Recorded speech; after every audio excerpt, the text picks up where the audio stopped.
बच्चे खुशियों की सौगात हैं। उनकी एक किलकारी, एक मुस्कान हमारे घर, हमारे जीवन को आनंद से भर देती है। लेकिन अगर एनसीआरबी के रिकॉर्ड्स देखे जाएं तो रोज बच्चों पर होने वाले ना सिर्फ अपराध बल्कि अपराधों की जघन्यता भी बढ़ती चली जा रही है। ये कैसा समाज बन गया है हमारा? आज हम अपने बच्चों की सुरक्षा को लेकर बिल्कुल भी विश्वस्त नहीं है। ये तुम्हारा बेटा है? नहीं, ये मेरा भांजा है।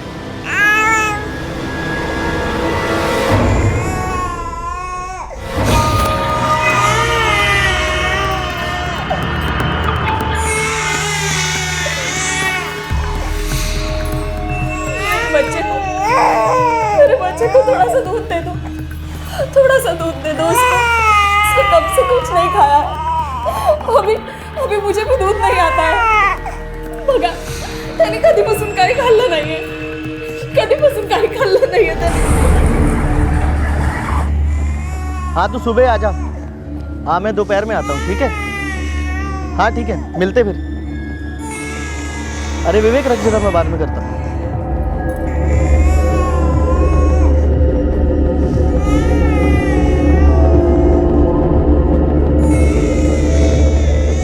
यार बच्चा कौन छोड़ के गया?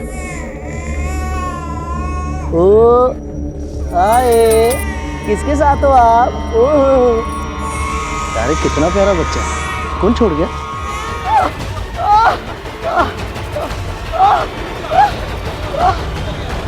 पकड़ो उसे, पकड़ो उसे। साहब वो छोटा बच्चा बहुत प्यारा था तो मैं उसके साथ खेलने लगा, लेकिन वो अचानक जाने कहां से आई और मेरे सर पे यूं दे मारा उसने। मुझे कुछ समझ ही नहीं आया साहब। सर चोट तो गहरी नहीं है, लेकिन जिस तरह से इन्हें मारा गया है बाहर खतरनाक भी हो सकता था। जिस लड़की ने तुम पर हमला किया वो तुम्हारी जान पहचान वाली थी?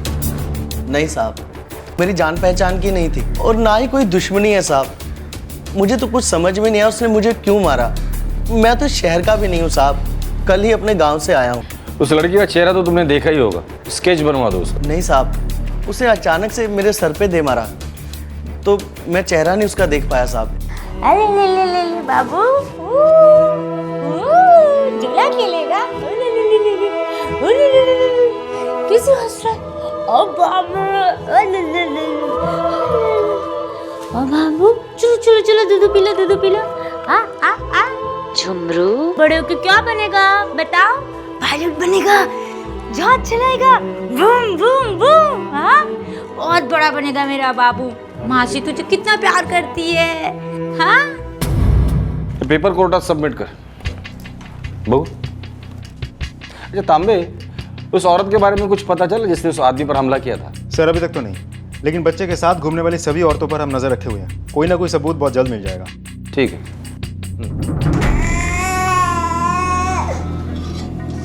और एक चाय बना बाबू, चक्कर मत डाल।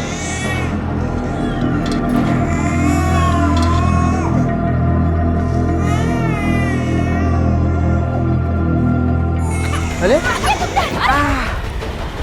कौन है ये?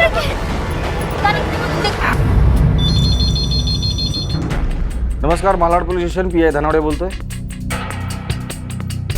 क्या? कहाँ? ठीक है, पहुंच रहे हम लोग। नीपा सर, गाड़ी निकालो। सर ज्यादा खून तो नहीं बह रहा है ना? कैसे हुआ ये सब? साहब मी ते चहा घेते तो। उस औरत की शक्ल देखी है आप लोगों ने? साहब मैंने उस औरत की शक्ल देखी है।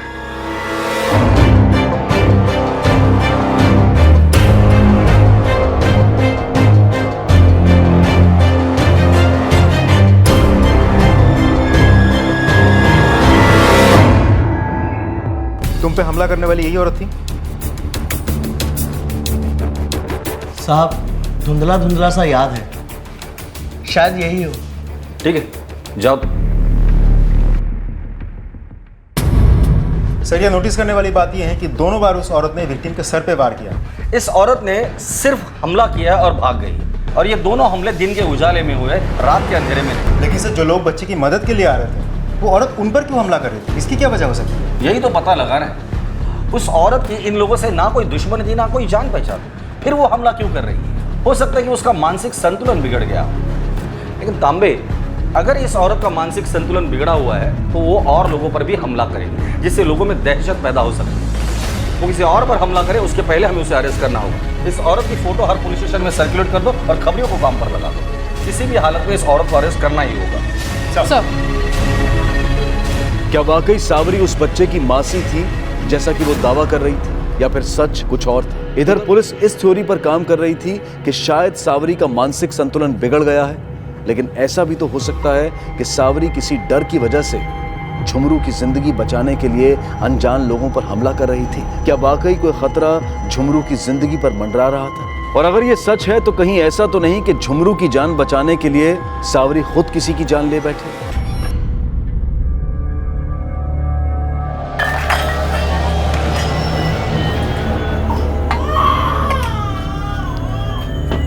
बेटा सावरी, बेटा इतनी रात को बर्तन मांज रही हो? कल सुबह काम करना था ना? स्वामी जी थोड़ा ही तो है, मांज लेती हूँ ना। ठीक है। ये खिलौना तूने खरीदा है? जी स्वामी जी, मैं इसके लिए बहुत बड़े बड़े सपने देखती हूँ। ऐसे पैसे खर्च करके वो बड़ा नहीं बनेगा। अच्छे संस्कार और उचित शिक्षा प्राप्त करके ही वो बड़ा बनेगा और अच्छा इंसान भी बनेगा। पैसों की बचत करो, आगे जाके उसके ही काम आएंगे। लेकिन स्वामी जी उसके बचपन का क्या? वो तो धीरे धीरे चले जाएगा ना, और उसके लिए खिलौने मैं नहीं लाऊंगी तो कौन लाएगा? मैं तो उसकी माँ बाप दादा दादी नाना नानी सब मैं ही तो हूँ। मैं अकेली इन 6 रिश्तों को निभा रही हूँ। परमात्मा तुम्हें सुखी रखे। ओह बेटा, रोते नहीं बेटा। मैं कर लेता हूँ, मैं लेता हूँ बेटा।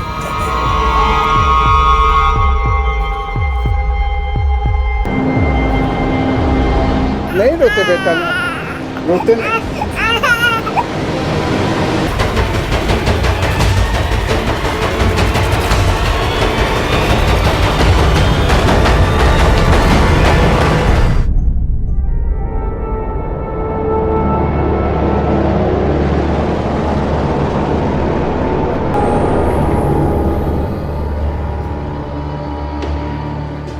कहाँ जा रही हो? तुम आश्रम छोड़ के तो जा सकती हो, लेकिन ये नहीं बता सकती ये बच्चा किसका है। ये बच्चा तूने चुराया है। नहीं स्वामी जी, नहीं, मैं इस बच्चे की कसम खा के कहती हूँ, मैंने इसे नहीं चुराया।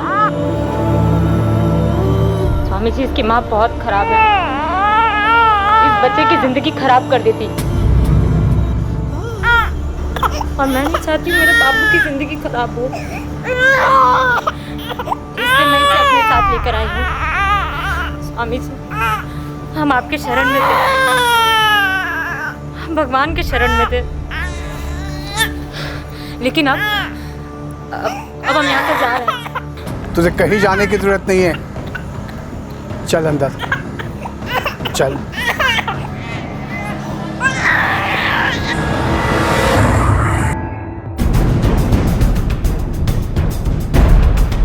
सर, अभी अभी खबरों से पता चला है कि लोगों पे हमला करने वाले उस लड़की को एमजी रोड के पास एक धर्मशाला में देखी गई।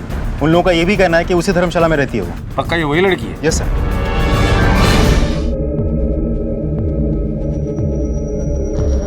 श्याम चरण के पुराने वाले घर में मुझे खजाना मिला है, चांदी के सिक्के और बिस्किट, और इसके बारे में किसी को नहीं पता, मेरे और शंकर को छोड़ के।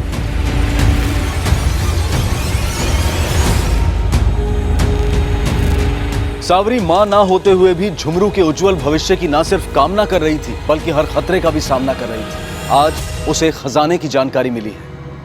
क्या करेगी वो?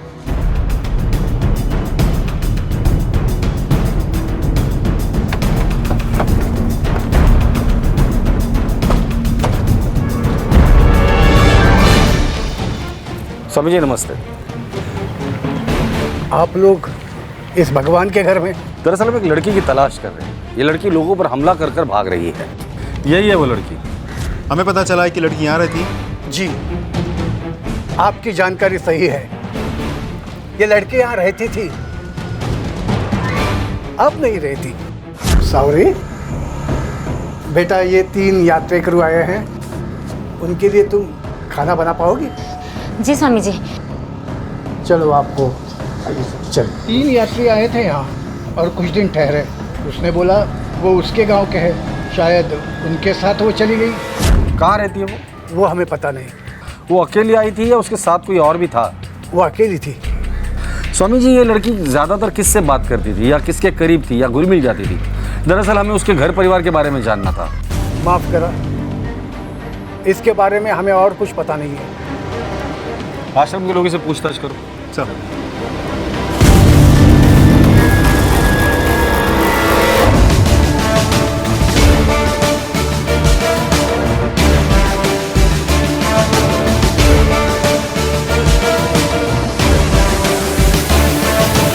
आप इसके बारे में कुछ भी नहीं जानते?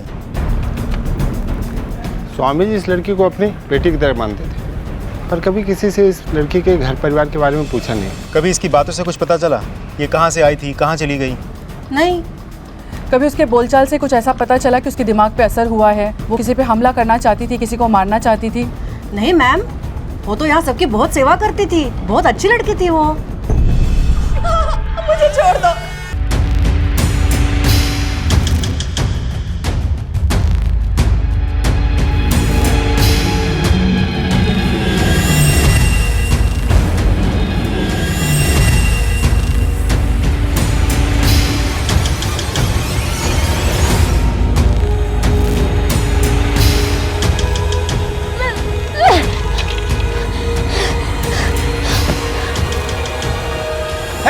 क्या कर दूं? ये क्या?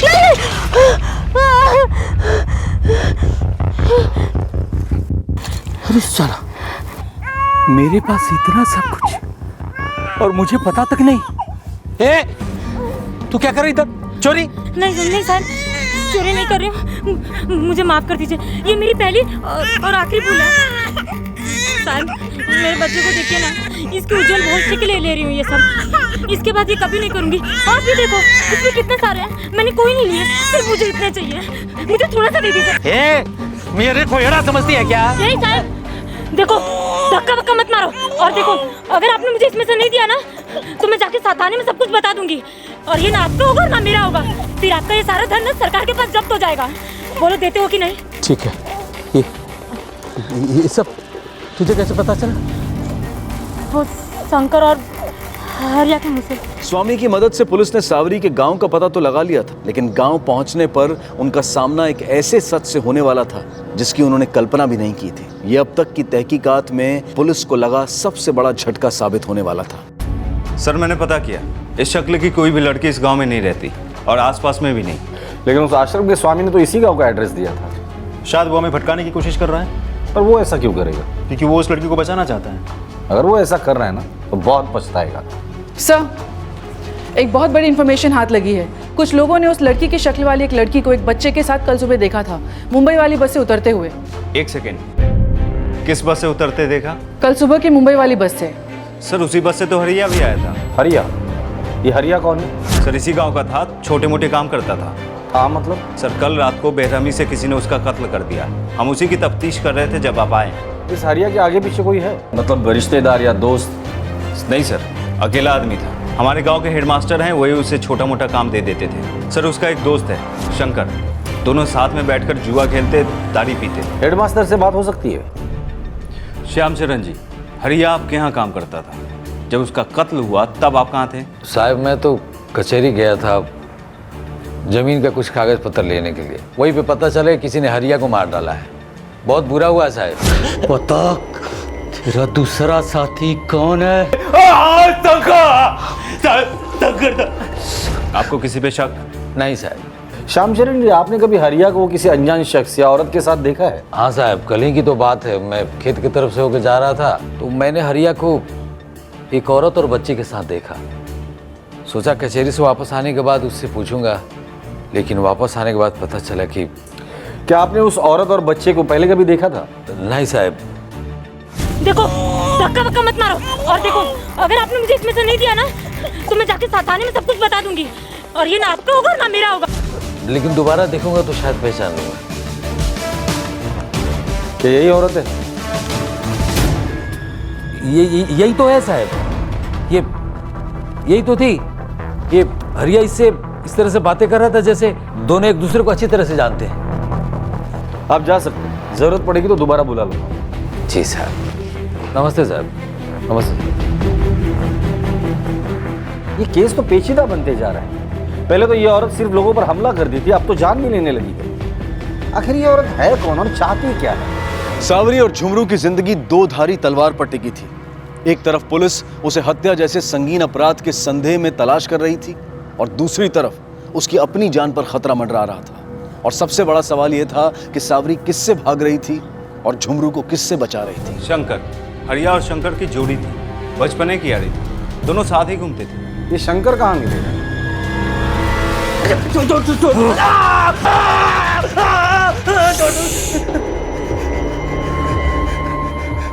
गुप्त धन के बारे में और किस किस को बताया रे? नहीं साहब, किसी को नहीं बताया। ये बात सिर्फ मुझे हरिया ने बताई थी। हरिया ने बताया? तुम दोनों ने मेरी दौलत को बर्बाद करना शुरू कर दिया रे। ऐसे क्यों? माफ कर दो साहब, अब नहीं होगा साहब, अब नहीं होगा साहब, माफ कर दो साहब, अब नहीं होगा, माफ कर दो साहब। तुझे माफ कर देता हूँ, करने भी नहीं दूंगा।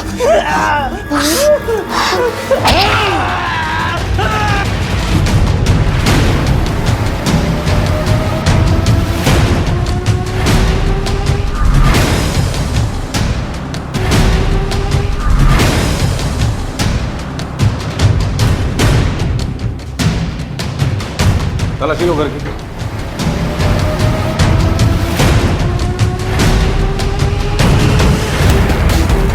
चेक करो। और फिर गला काट दिया इसका। बॉडी को पोस्टमार्टम के लिए भेज दो।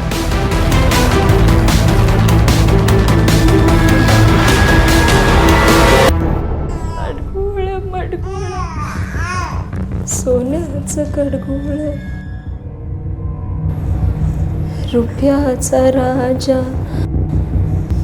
तान्या बाळा तान्या बाळा गोळ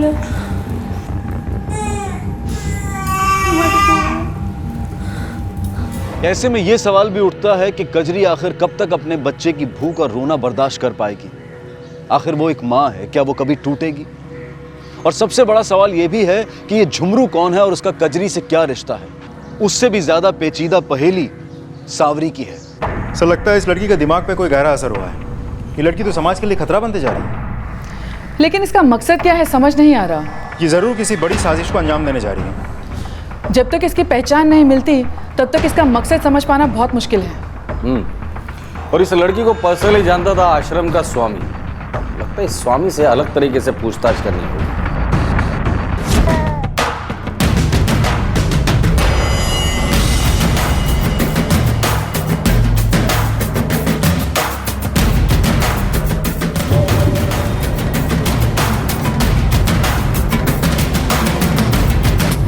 स्वामी जी, हम आपका सम्मान करते हैं और उम्मीद करता हूं कि इस देश के जिम्मेदार नागरिक होने के नाते आप इस देश के कानून का भी सम्मान करते होंगे। अभी तक आपने इतने लोगों की मदद की है, इस बार कानून की मदद कर दीजिए। देखिए, जिस लड़की की हम तलाश कर रहे हैं वो बेमतलब लोगों पे हमला करती है, तो उसके साथ बातचीत करके, उसके बोलचाल से, हाव भाव से कभी लगा कि उसका मानसिक संतुलन बिगड़ गया है? नहीं, करीज नहीं। उसके बारे में कुछ तो पता होगा आपको? नहीं, उसकी कहानी तो मैं नहीं जानता, पर वो एक अच्छी लड़की थी, नेक और समझदार। मैं तो उसे अपनी बेटी की तरह समझता था। ये तुम्हारा बेटा है? जी मेरा भांजा है झुमरू। अगर वो औरत उस बच्चे की मौसी है तो उसकी माँ कौन है और कहाँ है? मुझे पता नहीं। पुलिस की हर मुमकिन तहकीकात और खोजबीन के बावजूद अब तक ये नहीं पता चल पा रहा था कि सावरी और झुमरू जिंदा भी हैं या फिर मारे गए हैं। सावरी और झुमरू की जिंदगी पर मंडरा रहा खतरा भी अब तक एक रहस्य बना हुआ था। और ऐसे में एक ऐसी घटना घटी जिसने इस केस को और इस केस से जुड़ी जांच को एक सही दिशा प्रदान की।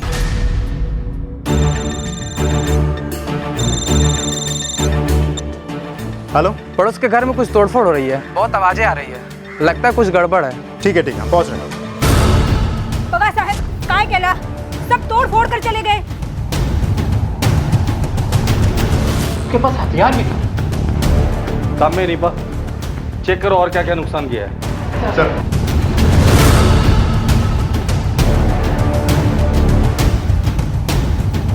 सुजीत, ये चेयर लिखो। उन्होंने आपके घर पे ये तोड़फोड़ क्यों की? पता नहीं साहब वो क्या चाहते थे, वो न तो कुछ लूटे न छीने, बस वो आए और तोड़फोड़ करके चले गए, लेकिन वो किसी झुमरू को ढूंढ रहे थे। झुमरू?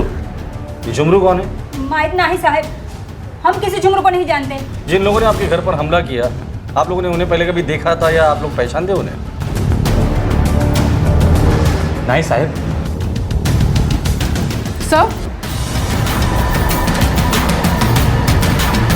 सर ये देखिए, ये तो वही लड़की लगती है। ये तो वही लड़की है। इसका मतलब ये लड़की इस फैमिली से।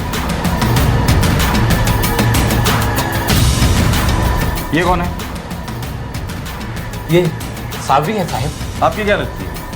भतीजी लगती है, मेरी पत्नी के भाई की बेटी है। एड्रेस है उसका? हो साहब।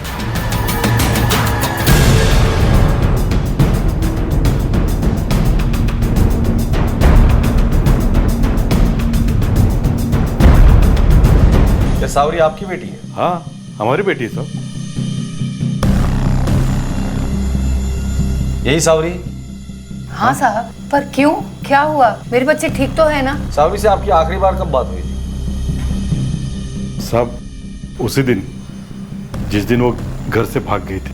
सावरी का कोई बच्चा भी है? अरे नहीं साहब, अभी उसका ब्याह किधर हुआ है? आपकी बेटी के साथ किसी की कोई दुश्मनी थी? नहीं साहब। ये ऐसा तो नहीं आपकी बेटी के साथ किसी का चक्कर चल रहा था? शायद उसके साथ वो भाग गई हो, या फिर कोई करीबी दोस्त है, रिश्तेदार, कोई आदमी या औरत जिसके घर को जा सकती हो। सावरी का अपनी बड़ी दीदी कजरी से बहुत लगाव था। ये कजरी रहती कहाँ है?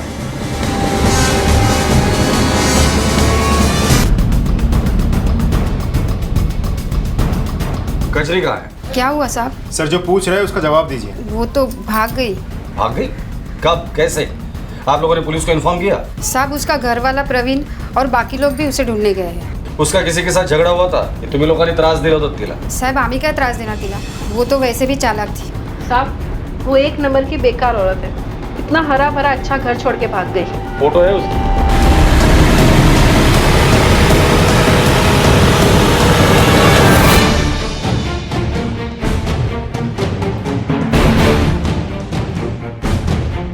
हाँ मैडम, ये तो कजरी है, बाजू में रहती है।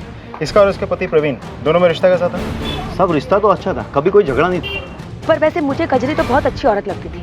ऐसे में उसका गायब होना कुछ हजम नहीं होता था। सर उस घर पर मिली औरतों के सिवाय सभी का यही कहना है कि कजरी अच्छी औरत थी। सर अगर वो इतनी अच्छी औरत थी तो घर से भागी क्यों? करेक्ट है। हो सकता है कि उसे घर से भगा दिया गया हो या गायब किया हो, या ये कजरी के घर वाले हमसे झूठ बोल रहे हैं। सर आसपास के लोगों ने बताया कि प्रवीण और कजरी के बीच सब कुछ सही चल रहा था, दोनों एक दूसरे से प्यार करते थे, तो अचानक क्या हो गया? चलो कजरी नहीं दिखाई दी, लेकिन उसका बच्चा कम से कम वो तो दिखाई देना चाहिए था, प्रवीण के साथ या घर की औरतों के साथ। और जैसे ही वो गायब हुई, घर के सारे मर्द एक साथ उसे ढूंढने के लिए निकल गए। कुछ तो झोल है। सर हो सकता है कि वो लोग ही उसे कहीं ले गए हों। कुछ बातें समझ में नहीं आ रही है, लेकिन सावरी ने बताया था कि वो बच्चा उसका नहीं है, वो मौसी है, और उसकी बहन है कजरी। कजरी के पास खुद का बच्चा था, तो सावरी किसके बच्चे के साथ घूम रही थी? कजरी के घर वाले कुछ तो गड़बड़ है। नीपा, कजरी के घर का सर्च वारंट निकलवाओ। सर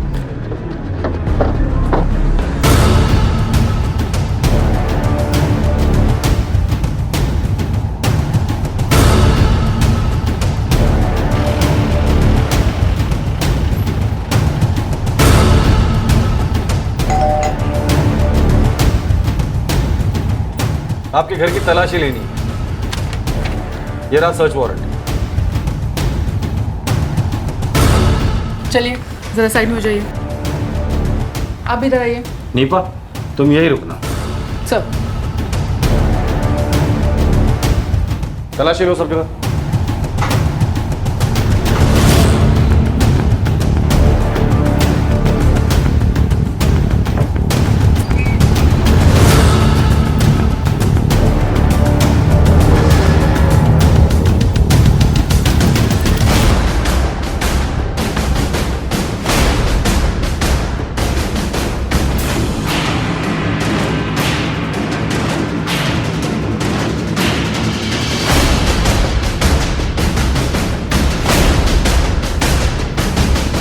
तांबे, सर। तांबे, ये मिट्टी उस मिट्टी से अलग है। लगता है ये गड्ढा अभी भी खोदा हुआ है। खुदवाओ इसे। सर।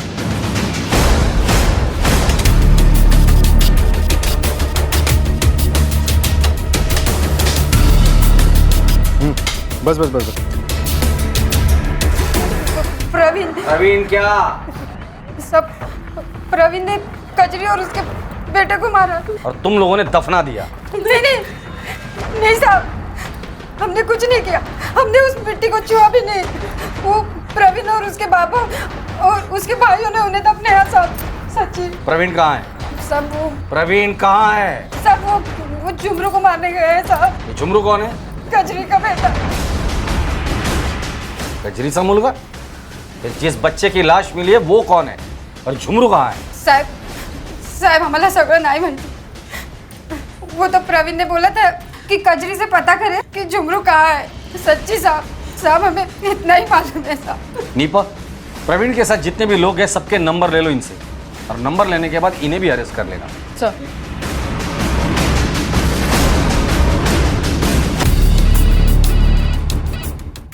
नमस्कार, Malad police station, pi Dhanawade बोलते हैं।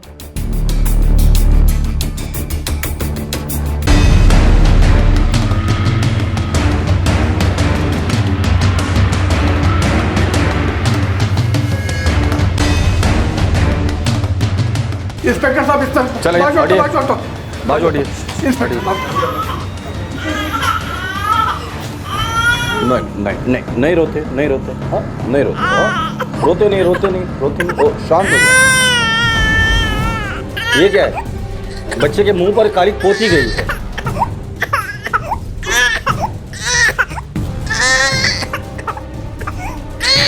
ये देखिए, ये बच्चा गोरा है, इसे काला बनाया गया है। बच्चे को लेकर बाहर गए और फॉरेंसिक वाले को फोन करो। स्वामी जी, बता सकते हैं आप कि इस बच्चे को काला क्यों बनाया गया था? मुझे पता नहीं साहब। इस मर्डर के बारे में आपको कब और कैसे पता चला? अभी पता चला। सर, बाहर सभी को इकट्ठा करके पूछताछ कर लिया। पिछले आधे घंटे में ना अंदर से कोई बाहर गया, ना बाहर से अंदर आया, सिवाय पुलिस के। तांबे, क्या लगता है? दरवाजा चेक करो, दरवाजे पे कोई फोर्स एंट्री है या नहीं। सब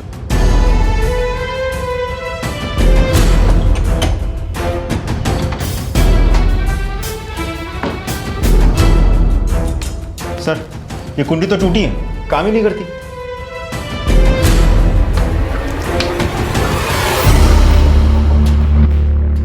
इस आश्रम की सभी कुंडियां ऐसी है क्या? ये धर्मशाला है, लोगों के दान धर्म पे तो चलता है। तो आपका ये आश्रम खुलता कितने बजे और बंद कितने बजे होता है? रात को 12 बजे मैं ताला लगा देता हूँ और सुबह 4 बजे खोल देता हूँ साहब। ठीक है।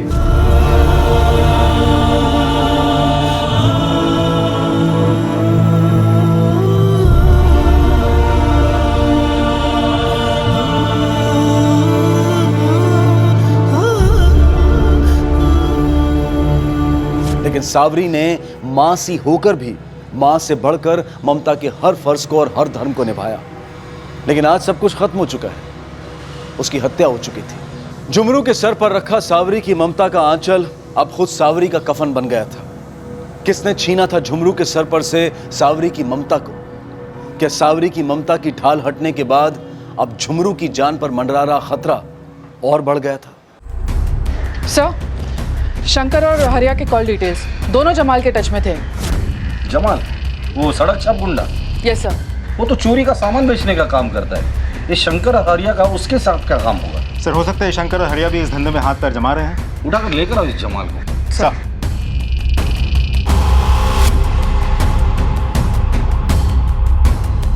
पुलिस को प्रवीण का ठिकाना मिल गया और पुलिस उसे ट्रैक करने में जुट गई। क्या पोजीशन है? सर, वो लोग किसी व्हीकल से ट्रैवल कर रहे होंगे, काफी तेज मूवमेंट है। ओके, फिर वो स्ट्रेट चलते रहना। अच्छा, आगे जाके सिग्नल से लेफ्ट लेना है। ओके।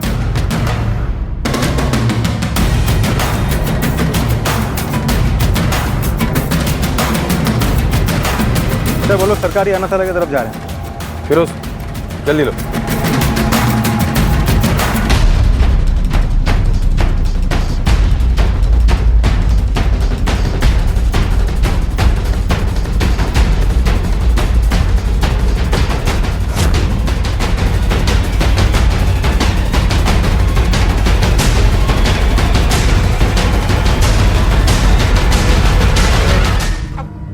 बोल। साहब किसी खंडहर में शंकर ने खजाने को ढूंढ निकाला था, वो उसे धीरे धीरे करके साफ कर रहे थे। कुछ चांदी के सिक्के और बिस्कुट वो मेरे पास लेके आए थे और मैं सिर्फ ब्लैक मार्केट में उसको सप्लाई कर रहा था, उसको बेच रहा था साहब, बस और कुछ नहीं। गुप्तधन का है और वो खंडर किसका है? सर मुझे ज्यादा तो कुछ तो नहीं पता, लेकिन बस इतना पता वो प्रॉपर्टी श्यामचरण की है और वो गाँव का हेडमास्टर है। साहब मैं कजरी और बच्चे को मार डाला, लेकिन सावरी को मैंने नहीं मारा। हाँ लेकिन मौका मिलता तो उससे भी मार डालता। कजरी और उस मासूम बच्चे ने तुम्हारा क्या बिगाड़ा था? क्यों मारा उन्हें? और सावरी और झुमरू के पीछे क्यों पड़े थे? साहब हम लोग गांव के खाते पीते बड़े लोग हैं, इज्जत है गांव में, सब कुछ सही चल रहा था हमारे बीच में। और फिर एक दिन कजरी पेट से हो गई। मैं खुशी खुशी उसको उसके मायके छोड़ आया बच्चे को जन्म देने के लिए, लेकिन बाद में बच्चा गोरा पैदा हुआ। साहब मैं कजरी साधारण काले लोग हैं हम लोग, बच्चा गोरा पैदा हो ही नहीं सकता है। बच्चा पैदा होने के बाद उसके माँ बाप को शक हो गया। सब समझ गए वो कि उनकी बच्ची ने कहीं मुंह काला किया हुआ है, लेकिन बात फूट के बाहर आ जाती ना तो मिट्टी पलीत हो जाती दोनों की। चोरी छिपे काले बच्चे को लाके कजरी की गोद में डाल दिया, जिसकी माँ मर चुकी थी थोड़े दिन पहले उसको जन्म देते समय। कजरी वही बच्चा लेके मेरे घर आ गई।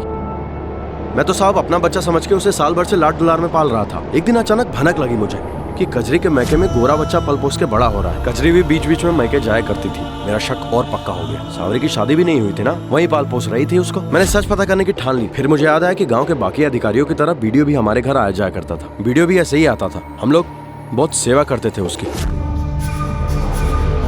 लेकिन कजरी उसकी शक्ल सूरत पे कब फिदा हो गई पता ही नहीं लगा। शहरी था, गोरा चिट्टा था, भनक तक नहीं लगने दी हमें। छिप छिप कर मिलने लगे दोनों और मैं झमरू को मारने ही गया था, लेकिन मेरे पहुंचने से पहले सावरी उसको लेके चंपत। मैंने फिर पिटाई लगाई कजरी की और अपने आदमी से ये पता लगवाया कि बच्चा आखिर किस अनाथालय में है। मैं उसे वहां मारने ही गया था, लेकिन आप लोग आ गए और मेरा खेल ही बिगाड़ दिया आप लोगों ने। पर इसी खौफ की वजह से कजरी के माँ बाप ने मुंह नहीं खोला और ना ही उसके रिश्तेदारों ने। चल बता, सावरी को क्यों मारा तूने? साहब मैंने बोला तो कि कजरी को और बच्चे को मैंने मारा है, लेकिन सावरी को मैंने नहीं मारा।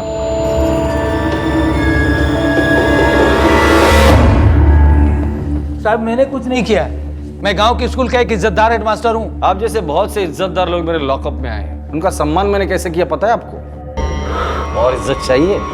हाँ? बोल बोल बोल, फटाफट बोलो। हरिया और शंकर, सावरी को मैं नहीं मारा। क्यों मारा? साहब मेरे को पता चला कि एक बाल बच्चे वाली लड़की मेरी पुरानी हवेली के बारे में पूछताछ कर रही है। जिज्ञासा के चलते मैं उसके पीछे गया और देखा कि पहले। अब हेडमास्टर, कई बच्चों को आपने सिखाया हुआ कि लालच बुरी चीज होती है। जो सीख आपने बच्चों को दी थी ना, वो खुद सीखनी चाहिए थी, शर्म आनी चाहिए थी। खजाने के लालच में 3 लोगों को मारा है आपने। अब जेल में बैठकर अपने खजाने की हिफाजत करना।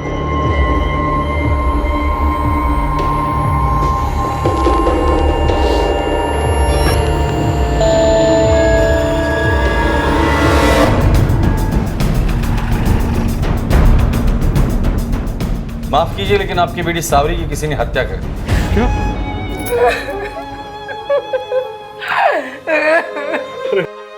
इस केस और इस केस से जुड़ी कहानी से ज्यादा दुखद और क्या हो सकता है, जहां एक के बाद एक 5 जाने गईं और जिनमें से एक इतना छोटा और मासूम था जो ये जान ही नहीं पाया कि उसके साथ ऐसा क्यों हुआ।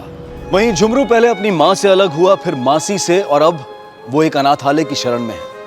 जरा सोचिए कि बच्चों पर हो रहे अत्याचार और अपराधों को रोकना क्या सिर्फ पुलिस और कानून की जिम्मेदारी है, या फिर हम सब की और हमारे समाज की भी उतनी ही या फिर उससे बड़ी जिम्मेदारी है। याद रखिए, अगर हमें अपने बच्चों, अपने समाज और देश के भविष्य को सुरक्षित रखना है तो हमें अपने आसपास हो रही हर घटना, हर व्यक्ति को पैनी नजर से परखना होगा और हर गलत कार्य को रोकने की जिम्मेदारी लेनी होगी। देखते हैं हमारे आज के एपिसोड की दूसरी कहानी।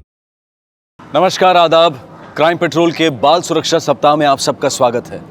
और जैसा कि दस्तूर है, आप सब ने भी बच्चों को आज बाल दिवस की शुभकामनाएं दी होंगी। पर सवाल यह है कि क्या आजकल के माहौल में हमारे बच्चों के साथ सब कुछ शुभ हो रहा है? हमारे आसपास का वातावरण आपराधिक प्रदूषण से तो लिप्त है ही, लेकिन आजकल दिल्ली और एनसीआर की हवा में भी इतना प्रदूषण है कि हफ्ते भर के लिए स्कूल बंद कर दिए गए हैं। ये सावधानी शायद संपन्न परिवार के बच्चों के लिए सही साबित हो सकती है, लेकिन गली चौराहों और सड़कों पर जीने वाले बच्चों का क्या?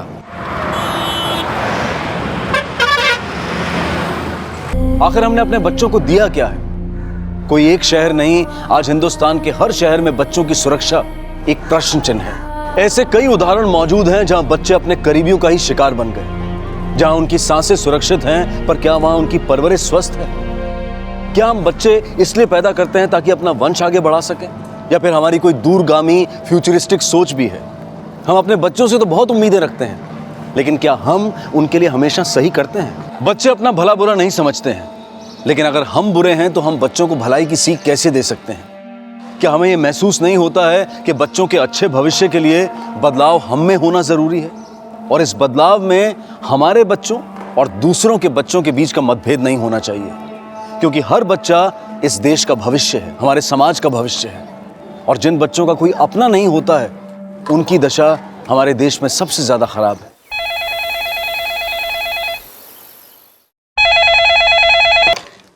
हेलो,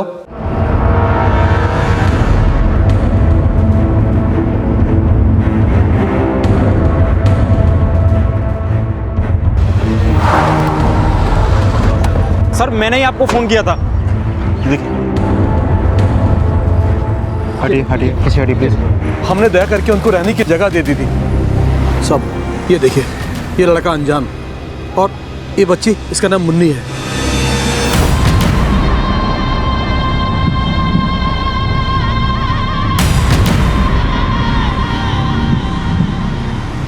बेटा ये आपके चेहरे पे और कपड़े पे खून कैसे लगा? और ये अनजान कहाँ है?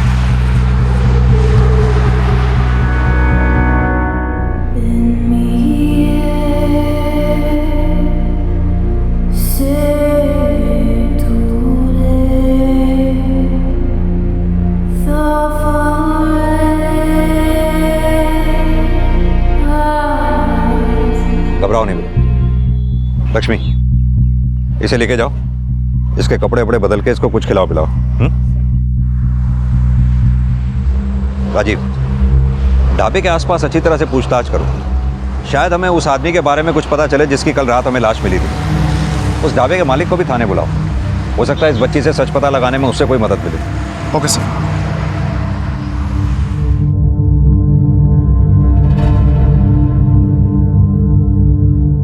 मुन्नी, मुन्नी, कहाँ थी तू? मुन्नी, मुन्नी बोल ना, कहाँ थी तू? कहाँ थी मुन्नी? आजा, आ बैठ, आ मुन्नी, आ बैठ, आजा बैठ। मुन्नी, कहाँ चली गई बेटा? हैं? और अनजान कहाँ है? अनजान कहाँ है बेटा? मुन्नी बोल ना, बता, अनजान कहाँ है? हाँ?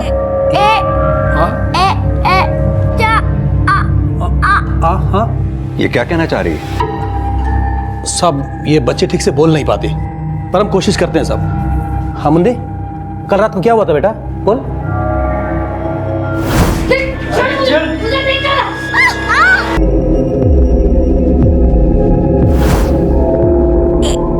हाँ?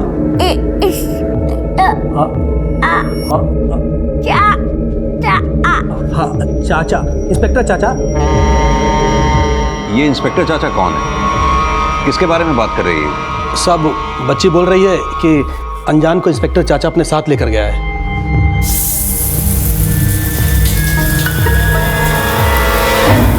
लेकिन ये इंस्पेक्टर चाचा है कौन, और वो कौन था जिसका मर्डर हुआ? बेटा कौन इंस्पेक्टर चाचा? बताओ, बताओ साहब को, अनजान को कौन लेकर गया है? बोलो, बोलो कौन? प्रताप, लक्ष्मी, आओ बेटा। प्रताप, तुम इस बच्चे से तो पूछ रहे हो, क्या तुम इसके बारे में कुछ नहीं जानते? इतने समय से ये बच्चे तुम्हारे साथ रह रहे थे, कुछ तो पता होगा इनके आगे पीछे कौन है। और ये इंस्पेक्टर चाचा कौन है?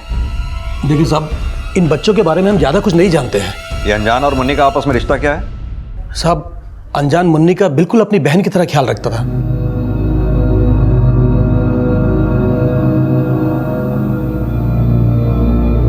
और कब से रह रहे थे ये वहां? करीब 1.5 साल हो गए साहब। पहले अनजान अकेले रहता था, फिर साल भर पहले वो मुन्नी को भी ले आया। इससे ज्यादा इन बच्चों के बारे में कुछ नहीं जानते साहब। हमने तो तरस खा के इनको अपने ढाबे के पास रहने के लिए जगह दे दी थी। सुनो, इस आदमी को पहचानते हो? सर इसको तो मैंने कभी नहीं देखा। और ये 2 बच्चे? साहब ये दोनों बच्चे तो प्रताप के इस ढाबे पे काम करते हैं।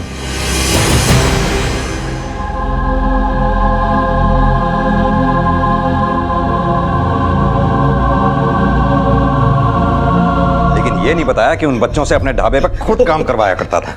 साहब हम डर गए थे साहब, हम डर गए थे। अगर हम सच बोलते तो आप हम पर बाल मजदूरी का चार्ज लगाते थे साहब। चल तो अब सच बता दे, ये इंस्पेक्टर चाचा कौन है? अनजान कहाँ पर है? और जिस आदमी का मर्डर तेरे ढाबे पे हुआ, तूने किया है ना वो मर्डर? नहीं साहब, नहीं साहब, हमने किसी का मर्डर नहीं किया साहब, हम सच बोल रहे हैं साहब। इंस्पेक्टर चाचा कौन है मुझे नहीं पता साहब, और हमको तो ये भी नहीं पता कि वो जिसका मर्डर हुआ वो कौन है साहब। अगर तूने एक भी बात झूठ बोली ना तो तेरी खैर नहीं, याद रखना। नहीं साहब, हम बिल्कुल सच बोल रहे हैं साहब, हमने किसी को नहीं मारा साहब। अरे साहब 1.5 साल पहले अनजान हमारे ढाबे पर आकर भीख मांगा करता था साहब।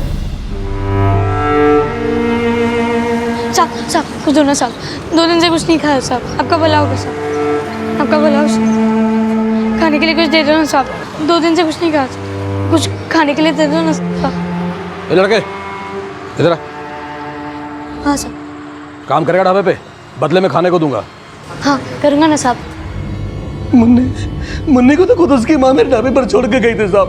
मुन्नी की माँ? हाँ साहब, मुझे ढाबे पर नौकर की जरूरत थी और उसको पैसों की। साहब मैं मुन्नी के पगार के हर महीने 1000 रुपए भिजवाता हूँ उसको। फिर कोई कहानी तो नहीं बना रहा ना? नहीं साहब, मैं कोई कहानी नहीं बना रहा हूँ साहब, मैं बिल्कुल सच बोल रहा हूँ। मेरे मोबाइल में उसका नंबर भी है साहब, शीला गुप्ता नाम है उसका साहब, उतेश्वर में रहती है, आप फोन करके पूछ लीजिए साहब। साहब वो खुद मुन्नी को मेरे ढाबे पर काम पर रख के गई थी साहब।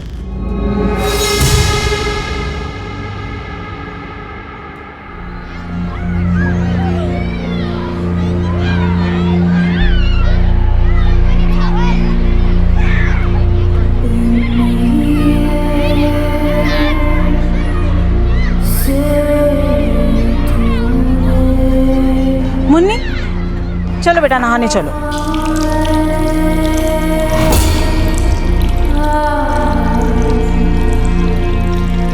अरे चलो नहाना है, चलो।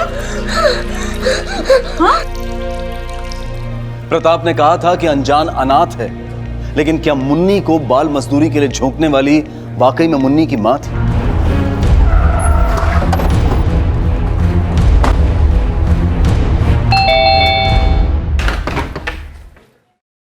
शीला गुप्ता? जी सर, मैं ही शीला हूँ। ले चलो इसे। पर सर बात क्या है? आइए।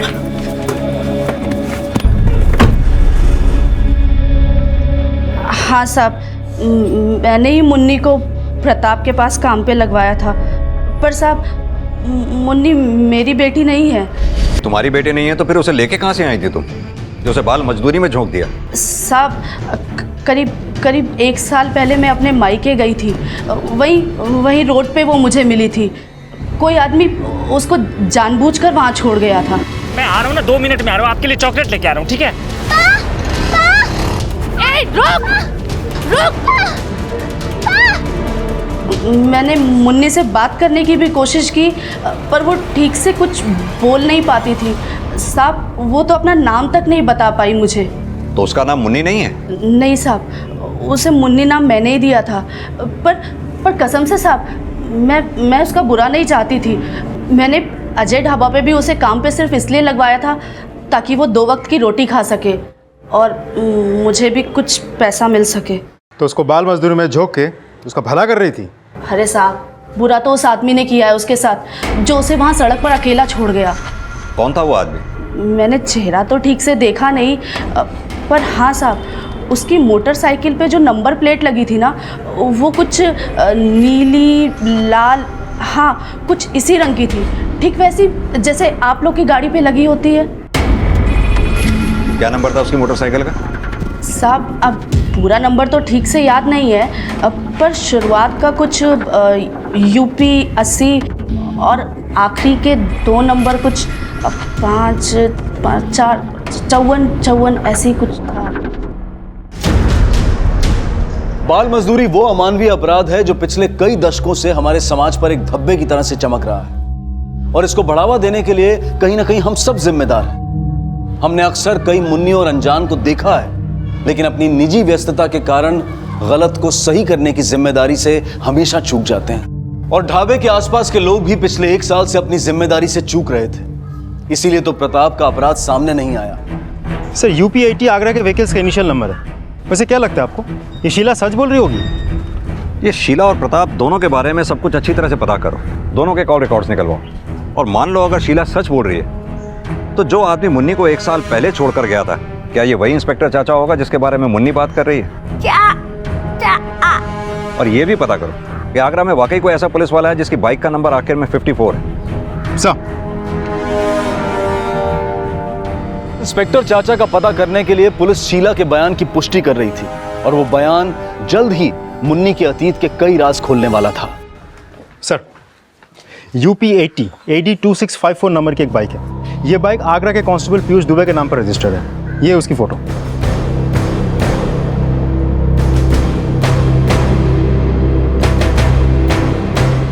मुन्नी बेटा, देखो इस फोटो को ध्यान से। क्या यही तुम्हारे इंस्पेक्टर चाचा हैं?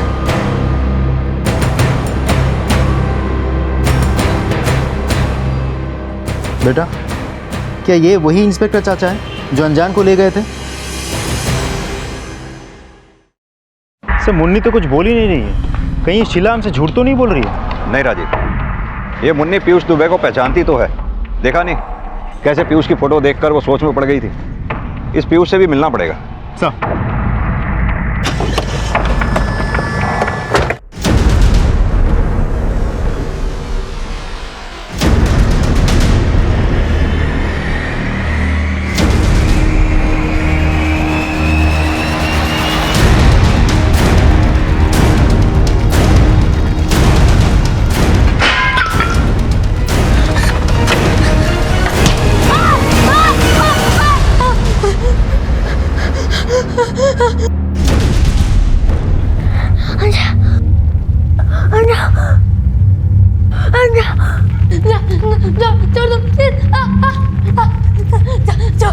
मुझे मत मार, जाने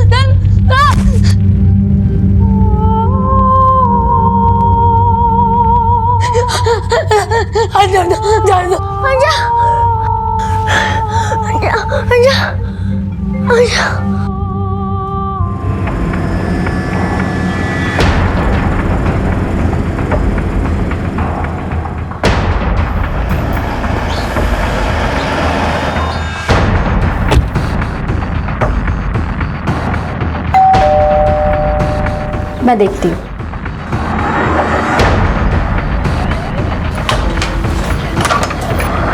कांस्टेबल पीयूष दुबे यहीं रहते हैं? जी। जय हिंद सर, मैं ही पीयूष दुबे हूँ।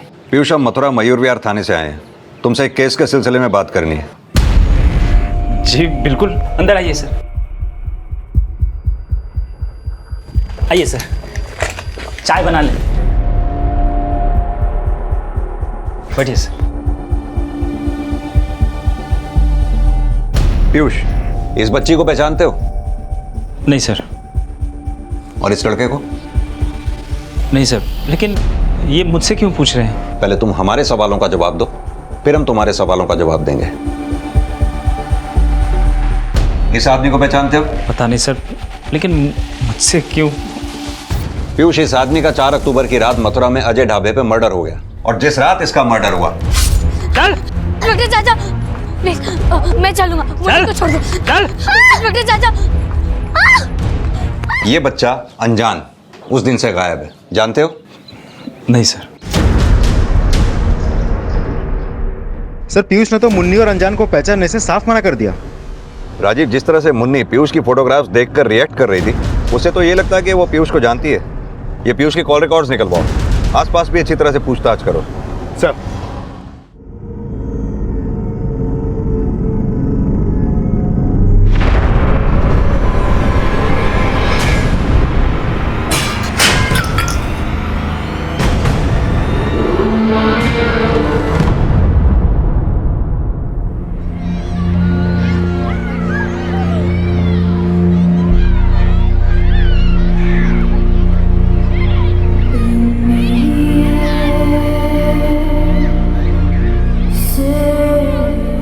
मुन्नी, मुन्नी, खाना क्यों नहीं खाया? अरे ये क्या कर रही हो?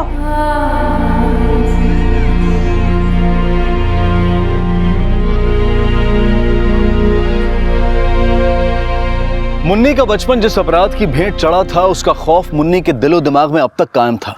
लेकिन नताशा और मुन्नी के साथ ढाबे पर काम कर रहे अनजान के साथ क्या हो रहा था, और ये इंस्पेक्टर चाचा कौन था?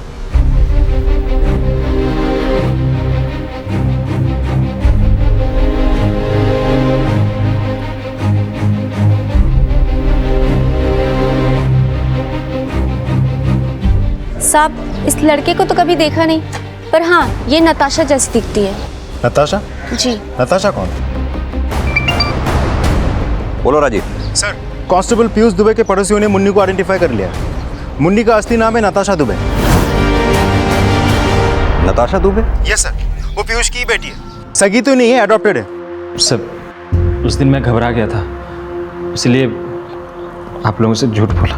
तेरा झूठ तो सामने आ गया, अब अपना क्राइम भी एक्सेप्ट कर ले। सर, ना ही मैं इस लड़के को जानता हूँ, ना ही इस आदमी को, लेकिन हाँ, 4 साल पहले मैंने और मेरी वाइफ ने एक एनजीओ से नताशा को अडॉप्ट किया था।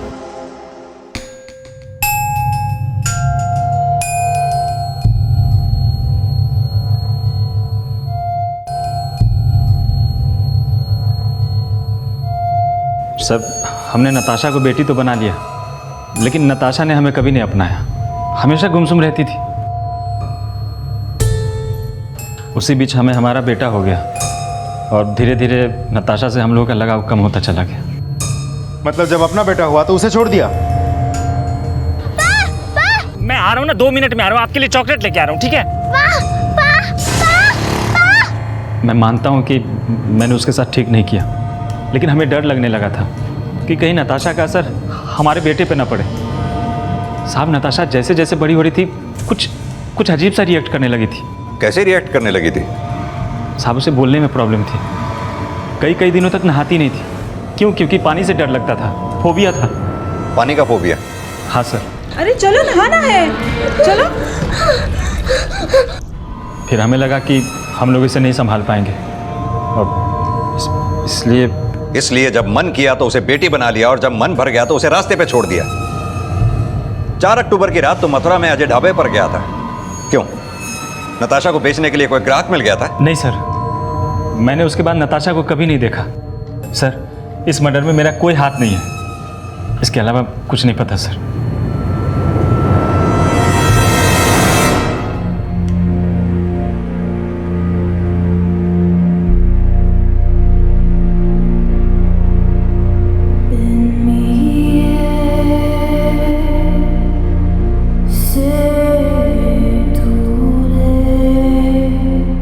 Excuse me sir. हाँ राजीव। सर, मैंने चेक किया है, पीयूष का अनजान से या उस आदमी से कोई कनेक्शन नहीं है जिसका मर्डर हुआ है। सर, वैसे भी नताशा पीयूष की बेटी है, वो उसे इंस्पेक्टर चाचा क्यों बुलाएगी? लेकिन राजीव, इतना तो तय है, उस रात अजय के ढाबे पे कोई ना कोई इंस्पेक्टर चाचा तो था जो अनजान को लेकर गया और जिसे नताशा ने विटनेस भी किया। रही बात अब इस पीयूष दुबे की, इसने पहले भी हमसे सच छुपाया है। हो सकता है ये पीयूष अनजान के बारे में भी जानता हो और उस आदमी के बारे में भी जिसका मर्डर अजय के ढाबे पे हुआ था। इस केस में पीयूष दुबे एक ऐसा अपराधी बनकर सामने आया जिसने 4 साल पहले नताशा और मुन्नी को पिता का नाम तो दिया, लेकिन उसे वो भविष्य नहीं दे पाया जिससे नताशा जैसे बच्चे अक्सर वंचित रह जाते हैं। ऐसे बच्चों का भला तभी हो पाता है जब उनको अपना बनाने से ज्यादा उन्हें अपनापन दिया जाए।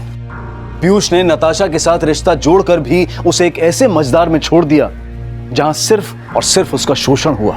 लेकिन नताशा और मुन्नी के साथ ढाबे पर काम कर रहे अनजान के साथ क्या हो रहा था, इन सवालों के जवाब ढूंढने के लिए पुलिस ने उस एनजीओ में जाने का फैसला किया जहां 4 साल पहले तक नताशा उर्फ मुन्नी रह रही थी। जी हाँ, पीयूष ने नताशा को हमारे एनजीओ से ही अडॉप्ट किया था। तो नताशा जब आपके एनजीओ में थी तब भी उसका नाम नताशा ही था? जी नहीं, ये नाम हमने उसे दिया था। दरअसल 5 साल पहले नताशा को एक चाइल्ड ट्रैफिकिंग गैंग से रेस्क्यू किया गया था और वो ठीक से बोल नहीं पाती थी, तो वो अपने बारे में कुछ बता नहीं पाई। ये फोटो देखिए, कि इस लड़के को भी रेस्क्यू ऑपरेशन से लाया गया था? जी नहीं। ये नताशा को कौन से गैंग से रेस्क्यू किया गया था? फिरोजाबाद की कोई बूबा बेगम थी। इंस्पेक्टर शशिधर ने नताशा और दूसरे बच्चों को उसके यहाँ से छुड़वाया था। इंस्पेक्टर शशिधर? जी हाँ, इंस्पेक्टर शशिधर ने नताशा के साथ 5-6 बच्चों को हमारे एनजीओ में ही रखवाया था। पीयूष से हम नताशा के बारे में फ़ोन पर पूछा करते थे, पर हमें ज़रा भी अंदाज़ा नहीं था कि एक पुलिस वाला होने के बावजूद भी उसने नताशा के साथ इतना बुरा किया। इससे तो अच्छा होता कि इंस्पेक्टर शशिधर यदि सिंगल नहीं होते तो वो नताशा को अडॉप्ट कर लेते। तो आप कहना चाहते हैं इंस्पेक्टर शशिधर नताशा को गोद लेना चाहते थे? जी हाँ, वो अक्सर मिलने आया करते थे और नताशा से उन्हें काफ़ी अटैचमेंट हो गया था। उनकी वाइफ गुजर गई थी और एज पर रूल कोई सिंगल मेल किसी फीमेल को अडॉप्ट नहीं कर सकता। इंस्पेक्टर शशिधर हमेशा कहते थे यदि उनकी पत्नी जीवित होती तो नताशा को अपने साथ ही ले जाते। ये इंस्पेक्टर शशिधर हैं कौन से थाने में? फिरोजाबाद थाने में।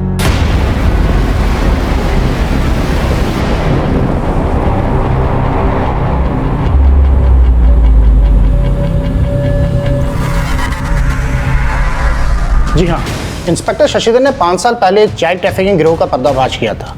उस गिरोह की सरगना बूबा बेगम अब नोएडा जेल में है। और इंस्पेक्टर शशिधर? जब बूबा बेगम पुलिस कस्टडी में थी तो इंस्पेक्टर शशिधर को सस्पेंड कर दिया गया था। पानी से डरने वाली नताशा और मुन्नी ऐसे कई बुरे हादसों से गुजरी थी जहां उस मासूम को प्यार नहीं बल्कि सिर्फ गुस्से से दुत्कारा जाता था।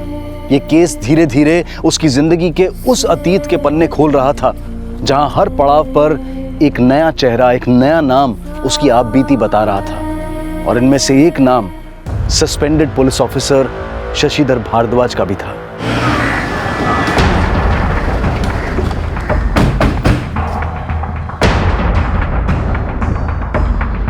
क्या नताशा के साथ इतना सब कुछ हो गया? और वो कौन था जिसने उसे अडॉप्ट किया था? कांस्टेबल पीयूष दुबे। नताशा को आपने 5 साल पहले बूबा बेगम के अड्डे से छुड़ाया था ना? जी हाँ, मुझे इन्फॉर्मेशन मिली थी कि नताशा और उसके साथ के कुछ बच्चे बूबा बेगम के पास ट्रैफिकिंग के लिए लाए गए थे। मैंने बूबा बेगम के अड्डे पर रेड मारी थी।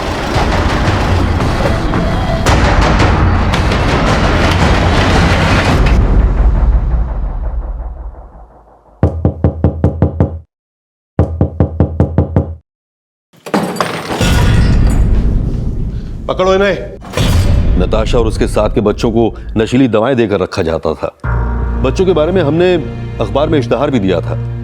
कुछ बच्चों के पेरेंट्स आए और उन्हें लेकर चले गए, लेकिन नताशा को लेने के लिए कोई नहीं आया। लेकिन आपको नहीं लगता कि आपकी वजह से इन्फॉर्मेशन बाहर नहीं आई? आप कहना क्या चाहते हैं? यही कि वो बच्चे कहां से लाए गए थे इसके बारे में बूबा बेगम का राइट हैंड जाकिर ही जानता था और वो आपकी कस्टडी में मारा गया। जाकिर इसलिए मारा गया क्योंकि वो सच नहीं उगल रहा था, इसलिए नहीं कि मैं उसे मारकर उस गिरोह के मास्टरमाइंड को बचा रहा था। लेकिन एलिगेशंस तो आप पे लगे ही थे। वो एलिगेशंस झूठे थे। अगर मुझे सस्पेंड न किया गया होता ना तो मैं बूबा बेगम से भी सच उगलवा लेता। लेकिन बूबा बेगम को तो जेल हो गई थी। लेकिन नताशा के पेरेंट्स तो नहीं मिले ना, और जिसने उसे अडॉप्ट किया उसने उसे उसी हाल में छोड़ दिया जिस हाल से मैंने उसे निकाला था। लगता है आप नताशा को लेकर कुछ ज्यादा जज्बाती हैं। अच्छा ये बताइए, 4 अक्टूबर को आप कहाँ थे? 4 अक्टूबर? लेकिन ये आप मुझसे क्यों पूछ रहे हैं? क्योंकि 4 अक्टूबर की रात मथुरा में अजय ढाबे पे इस आदमी का मर्डर हुआ था। कहीं वो आप ही तो नहीं है? आप मुझ पर शक कर रहे हैं? जी हाँ। अगर आप 4 अक्टूबर की रात मथुरा ढाबे पे गए थे तो इस लड़के को भी जानते होंगे। कहाँ है ये लड़का? देखिए ना, तो मैं इस लड़के को जानता हूँ और ना ही उसे जिसका मर्डर हुआ है। देखिए फिर भी हम अपनी तसल्ली करना चाहते हैं। आपको हमारे साथ चलना होगा। नताशा से आपकी पहचान करवानी है। Suspended police officer Shashidhar Bhardwaj क्या वो इंस्पेक्टर चाचा था?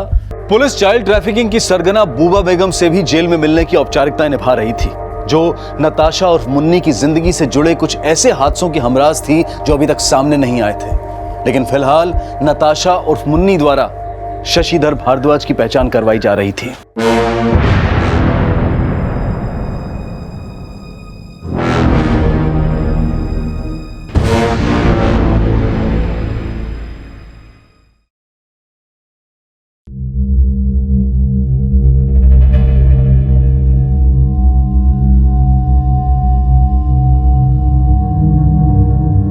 नताशा, कितनी बड़ी हो गई तू बेटा, कितनी बड़ी हो गई है तू।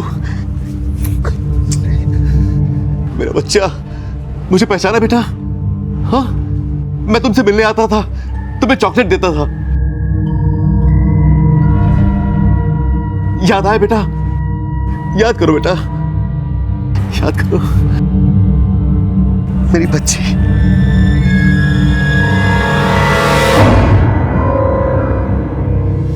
मुन्नी ने शशिधर को इंस्पेक्टर चाचा कह के तो आइडेंटिफाई नहीं किया, लेकिन इतना जरूर है कि मुन्नी शशिधर को पहचानती है। शशिधर के अलावा ऐसा कौन होगा जिसे मुन्नी इंस्पेक्टर चाचा कह के बुलाए? लेकिन सर मैंने शशिधर के कॉल रिकॉर्ड्स चेक किए, 4 अक्टूबर को उसकी मोबाइल की लोकेशन मथुरा की नहीं थी। सर जब हमने नोएडा जेल में बूबा बेगम से मिलने की परमिशन मांगी तो पता चला 1 महीने पहले उसे पैरोल पे छोड़ दिया गया और उसके बाद से वो अंडरग्राउंड है। सर नोएडा पुलिस उसे ढूंढ रही है। चाइल्ड ट्रैफिकिंग के एक्यूज बूबा बेगम अंडरग्राउंड थी और उसके गायब होने की यह थ्योरी भी बनाई जा रही थी कि कहीं उसका कनेक्शन जिसमें अनजान गायब था। आखिर उस रात मर्डर किसका हुआ था और ये इंस्पेक्टर चाचा कौन था? ये सवाल अब भी वैसे के वैसे बने हुए थे और मथुरा पुलिस नोएडा पुलिस के साथ मिलकर बूबा बेगम तक पहुंचने की लीड तलाश रही थी। और तभी suspended police officer Shashidhar Bhardwaj एक सूचना के साथ मथुरा पुलिस से मिलने पहुंचे। बूबा बहुत ही पहुंची हुई चीज है। भले ही वो खुद जेल में थी, लेकिन उसका फैलाया हुआ चाइल्ड ट्रैफिकिंग का नेक्सस एक्टिव था। ये बूबा कहाँ होगी? इसका कोई हिंट? मेरे पुराने खबरियों ने बताया है कि बूबा दिल्ली के यमुना बाजार में है।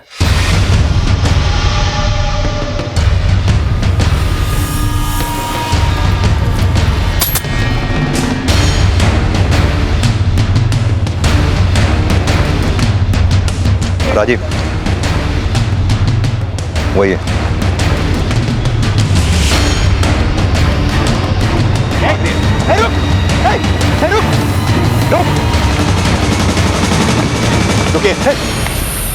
लेके चलो। हम कोनो क्राइम व्राइम करके नहीं भाग रहे थे साहब, हम तो इसलिए भाग रहे थे ताकि फिर से जेल ना जाना पड़े। तो तू नहीं बताएगी ये कौन है? हम नहीं जानते ये कौन है। नताशा को तो जानती है, इसे कहां से उठाया था? ये शायद हमारी आखिरी लौट थी साहब। इसको हम नहीं, इसको हमारा आदमी जाकिर उठाया था। लेकिन जाकिर ने तो इंस्पेक्टर शशिधर को कुछ नहीं बताया था। इसमें हम क्या कर सकते हैं साहब, हम नहीं जानते इस बारे में।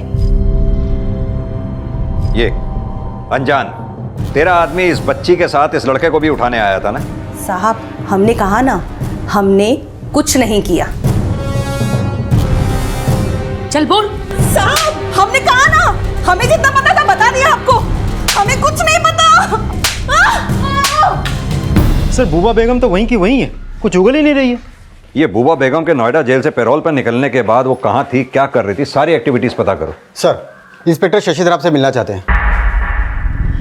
चलो। मुझे ये तो नहीं पता कि बूबा अनजान या फिर उस आदमी के बारे में क्या जानती है जिसका मर्डर हो गया, लेकिन मैं अभी श्योर हूं बूबा ये जरूर जानती है कि 5 साल पहले उसने नताशा को कहां से उठाया था। बस आप मुझे एक बार उससे मिलवा दीजिए, मैं उससे सब उगलवा लूंगा। देख बूबा, तू तो अब सारी जिंदगी इस जेल में सड़ने वाली है, कम से कम उस बच्ची की जिंदगी तो संवार दे। बता मुझे किसने और कहां से उठाया था नताशा को, बोल। साहब उसको जाकिर नहीं उठाया था। अगर जाकिर ने उठाया होता तो उसका जनाजा उठने की नौबत ना आती, वो पहले ही सब कुछ उगल देता। लेकिन अब तू बता, सच बताएगी या फिर तेरा भी मैं वही हाल करूं जो जाकिर का किया था? साहब मैंने अगर बता दिया ना नताशा को किसने उठाया था तो मेरा जनाजा तो ऐसे ही उठ जाएगा। इसका मतलब तू जानती है, बोल किसने उठाया नताशा को? लेकिन मैं उसका नाम नहीं बता सकती, बहुत डेंजर आदमी है। ऐसा कौन है जो तेरे लिए डेंजर है? चल बता, किसने उठाया नताशा को, बोल। साहब हम आपको ये बता सकते हैं कि उसको कौन से एरिया से उठाया था, लेकिन किसी का नाम वाम मत पूछना, नहीं तो हम दुनिया से उठ जाएंगे। देख बूबा। शशिधर चल बता, नताशा को कब और कहां से उठाया गया था? करीब 6 साल पहले दिल्ली में यमुना के पुराने पुल के पास से उठाया था उसको। बूबा बेगम के बयान के आधार पर पुलिस ने दिल्ली ट्रांस यमुना के थानों की मिसिंग कंप्लेंट्स को खंगालना शुरू किया और वहीं उस शख्स की पहचान भी पता करने की कोशिश की जाने लगी जिसके खौफ में बूबा बेगम अपने उस राजदार का नाम लेने से भी डर रही थी।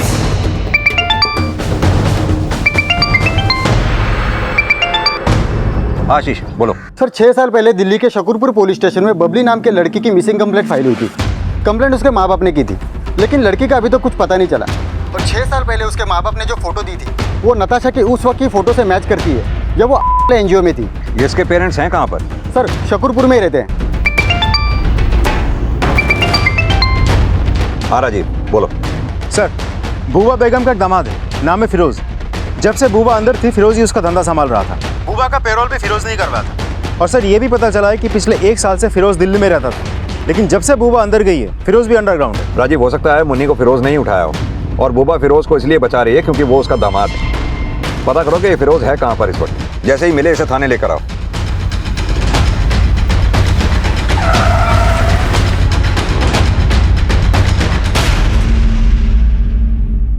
सर ये हमारी बबली। ये नताशा की करंट फोटोग्राफ है। आप लोगों के बबली की मिसिंग कंप्लेंट फाइल कराने के बाद नताशा ऐसी दिखती थी। शायद ये बबली ही हो। लेकिन सर आप श्योर हैं कि ये हमारी बबली है?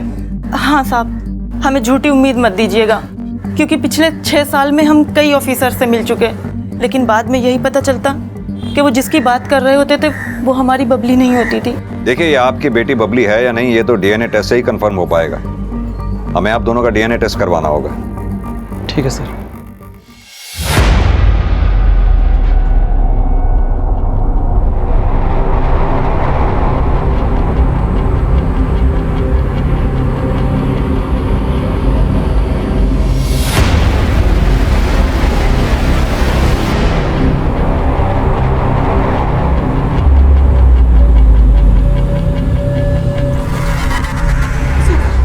क्या रे फिरोज, तेरी सास तो बहुत डरती है तेरे से। ऐसा क्या खौफ पैदा कर रखा तूने उस पर? साहब डरता तो मैं उससे हूँ। जब से उसकी बेटी के साथ मेरी शादी हुई मेरी तो पूरी जिंदगी खराब हो गई साहब, अपनी बेटी का घर बचाने के लिए हम 6 साल से जेल में सड़ रहे हैं और वो कमीना इतनी आसानी से पकड़ में आ गया। मतलब 6 साल पहले फिरोज ने ही नताशा को उठाया था? हाँ साहब, लेकिन मैं किसी अनजान को नहीं जानता और ना ही कभी मैं मथुरागढ़ ना ही किसी का मर्डर किया साहब। हाँ आशीष। सर कोसी पुलिस से अंजन के बारे में एक इन्फॉर्मेशन मिली है। कोसी पुलिस ने अंजन को एक फार्म हाउस से छुड़वाया था, जहाँ पे उसे हाउस अरेस्ट करके रखा गया था। House arrest? हाँ सर।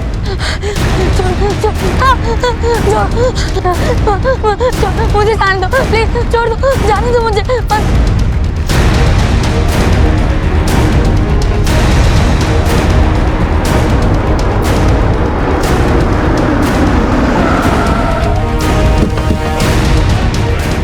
साहब मैंने जो आपको फोन किया था ना, इधर से आ रहे थे।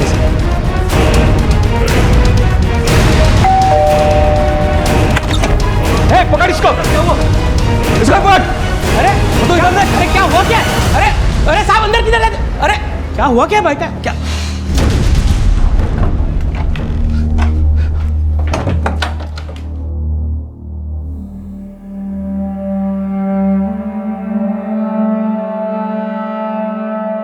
साहब मैं रेलवे स्टेशन पे भीख मांगा करता था और एक दिन इंस्पेक्टर चाचा ने मुझे अरेस्ट कर लिया और एक एनजीओ में लेके गए।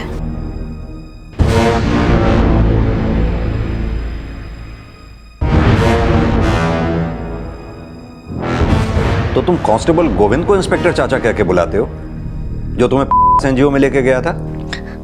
हाँ साहब, लेकिन वो एनजीओ वाले मुझे फिरंगी लोगों के पास भेजते थे और वो मेरे साथ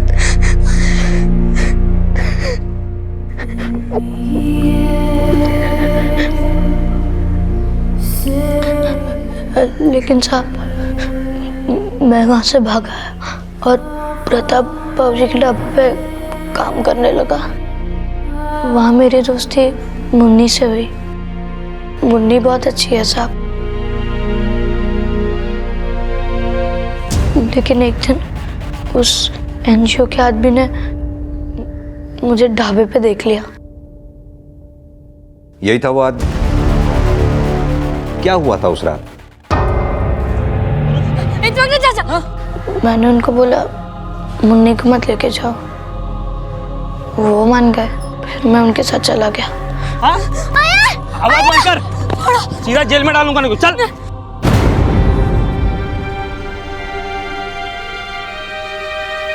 आंकड़े बताते हैं कि भारत में हर आधे घंटे में एक बच्चे का शारीरिक शोषण होता है और अनजान भी ऐसे ही अपराध का विक्टिम था, जो उन संस्थाओं की भूमिका पर भी सवाल उठाता है जहां दिखावा तो बच्चों की भलाई करने का किया जाता है, लेकिन असलियत कुछ और ही होती है। 4 अक्टूबर की रात को ढाबे पर हुआ मर्डर अपने फैसले की कगार पर था, लेकिन नताशा और मुन्नी क्या वाकई में मोहित और माया की बेटी बबली थी?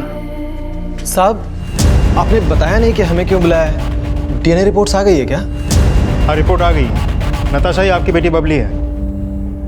नताशा हमारी बबली?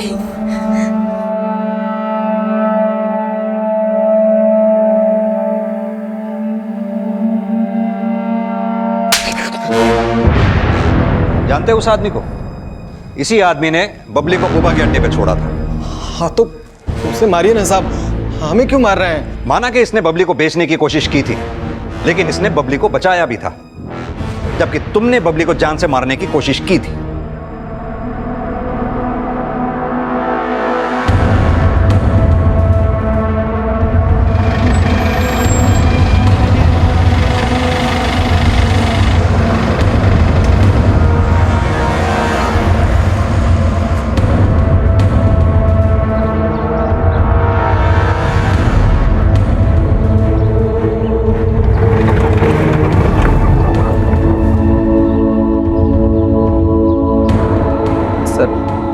मेरा काम धंधा भी बैठा हुआ था, बबली के 2 भाई और थे, सबका खर्चा चलाना बड़ा मुश्किल हो रहा था,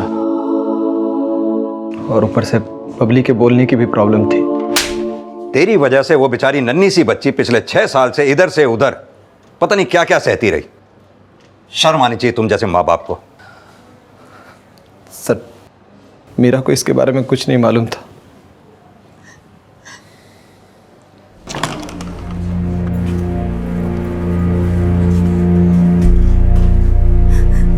बबली,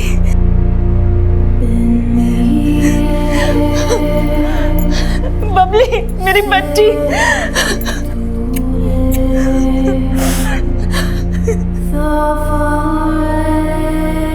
अपनापन ऐसा एहसास है जो हमें गैरों से भी मिल सकता है, लेकिन अगर हमारे अपने ही हमारे अपनेपन से वंचित रह जाएं, तो नजदीकियां भी हमें अपनों से दूर कर देती हैं। कुछ हिंसक जानवर ऐसे होते हैं जो पैदा होते ही अपने बच्चों को खा जाते हैं, लेकिन इंसान वो तो लिंग भेद करके भ्रूण हत्या तक कर देता है। पर मुन्नी के पिता मोहित ने तो उसे 4 साल तक पाला था। 4 घंटे के सफर के बाद तो अजनबी भी दोस्त बन जाते हैं, तो फिर एक बाप के लिए वो बेटी कैसे गैर हो सकती थी जिसके साथ उसने 4 साल गुजारे थे। बच्चे हमारे परिवार, समाज और देश की धरोहर हैं। इनकी सुरक्षा, शिक्षण, पालन पोषण की जिम्मेदारी हम सबकी है। अगर हम अपने अपने हिस्से की जिम्मेदारी ईमानदारी से निभाएं तो तस्वीर बदल सकती है। इसी विचार के साथ अब मैं अनूप सोनी आपसे विदा लेता हूं। फिर मुलाकात होगी अगले एपिसोड में एक और चौंका देने वाले केस के साथ। तब तक अपना और अपने परिवार का ख्याल रखें और देखते रहें क्राइम पेट्रोल डायल 100। सवा केक को सीख हम सबको। जय हिंद। इस तरह के और भी एपिसोड देखने के लिए हमारे चैनल को सब्सक्राइब करें और बेल आइकन दबाना ना भूलें।